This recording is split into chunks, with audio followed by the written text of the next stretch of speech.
मंडी समस्या नहीं नवरंगपुर रे प्रतिवाद। जिलार 7 गोटी ब्लॉक रे बीजेडी रो चक्का जाम। चाषी और बीजेडी कर्मी पक्षर मुख्यमंत्री कुश पुतलिका दाह सह जिलापाल कार्यालय घेराव।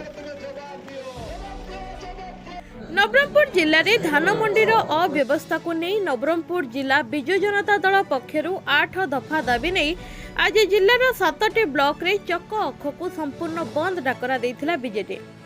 नवरंगपुर सहर मध्य दे जाइथिबा 26 नंबर जातीय राजपथ अवरोध करने बसिवा सह प्रदीप माझी और मनोहर रंधारी नेतृत्व में शताधिक बीजेडी कर्मी जिलापाल कार्यालय को घेराव करने सह मुख्यमंत्री कुश पुतलिका दाह करथिले।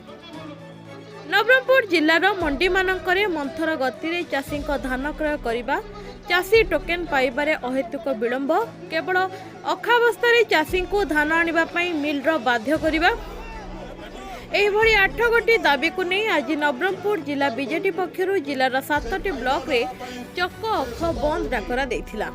एहा फଳରେ उभय पार्श्वरे शताधिक गाड़ी छिड़ा होई रहिथिला। यात्री माने नाही नथिबा असुविधार सम्मुखीन होइथिले। नवरंगपुर सहरर 26 नंबर जातीय राजपथ को दीर्घ समय धरी अवरोध करी बसिथिले बीजेडी कर्मी। एहा परे प्रदीप माझी और मनोहर रंधारी नेतृत्व में एक रैली माध्यम शताधिक बीजेडी कर्मी जिलापाल कार्यालय घेराव करथिले।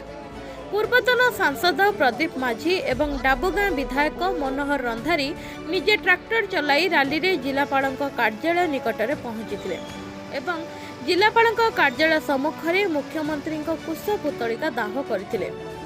जिलापाल कार्यालय को बीजेडी कर्मी अनेक समय धरी घेराव कर रखिबा परे जिला प्रशासन सह मंडीर अव्यवस्था को नहीं आलोचना करिबा परे जिला प्रशासन को 8 दफा दाबी पत्र प्रदान करने सह आगामी 7 दिन मध्य दाबी पूरण नहेले संपूर्ण नवरंगपुर जिला बंद डाकरा दियाजिबो एवं बीजेडी राजरास्ता को ओह्लाइबा बोली प्रदीप माझी और मनोहर रंधारी जिला प्रशासन को सूचाई देथिले। बीजेडीर 8टी दाबीर समाधान दिगरे जिला प्रशासन चेष्टा जारी रखिछि। एहार समाधान खूब शीघ्र कराजिबो बोली जिला जोगाण अधिकारी देवाशीष महांती कहिसेंते। Nabarangpur Prashant Kumar Sahu report news 24 Nabarangpur. नवरंगपुर जिले में समस्त आपण मान जानी चाषी भाई मान अवस्था केबे एमती देखा जाई नथिला। नवरंगपुर जिले में वर्तमान सबुठु सस्ता होउचंती चाषी। चाषींकर एभली असहाय स्थिति केबे मध्य नवरंगपुर जिले में आम देखा पाई नथिला।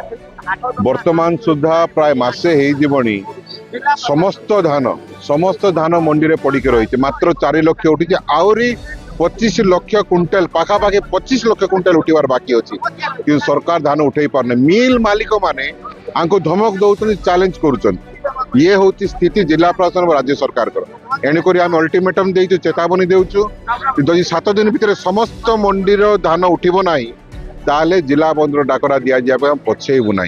समस्त ऑफिस रे ताला पकेबू कलेक्टर ऑफिस रे प्रथम ताला पड़ो जिते बड़े चाषी भाई धान उठेबे ना ये ऑफिस ताला खोल ना पाखे प्रश्न उत्तर ना आम पचारू केबे उठेबे से उत्तर ना टोकेन केबे आसीबो उत्तर ना ओखा केबे देबे उत्तर ना जहाँ पाखे प्रश्न उत्तर ना कौन पचारू लिखित आगे मागी तो देवे ठीक अच्छी ना आंदोलन को आगे बढ़ा दी।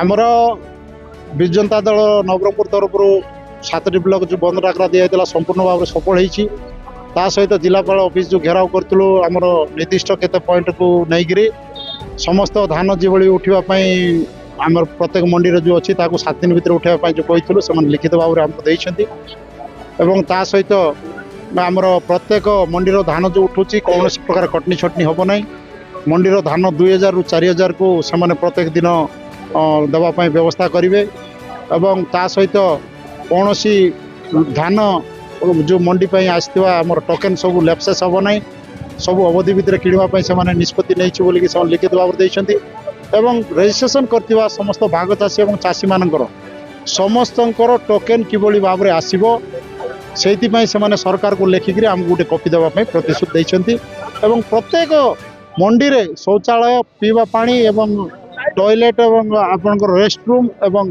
सबू आलुअर व्यवस्था करने प्रतिश्रुति देते निश्चित भाव में जानते आम तो आज आमर जो दाबी थी आम पूरण है भावुँ जदि 7 दिन भितर अन्य जिते प्रतिश्रुति देते कार्यकारी से करेंगे ना आउ बड़ धरण सारा जिले में राजरास्ता एवं सरकारी ऑफिस सब ठप करा समस्ते आसी चाषी हजार हजार संख्यार पुणी थे आसवे कलेक्टर ऑफिस आरंभ जिते ऑफिस सब घेराव कर ठप करेंगे।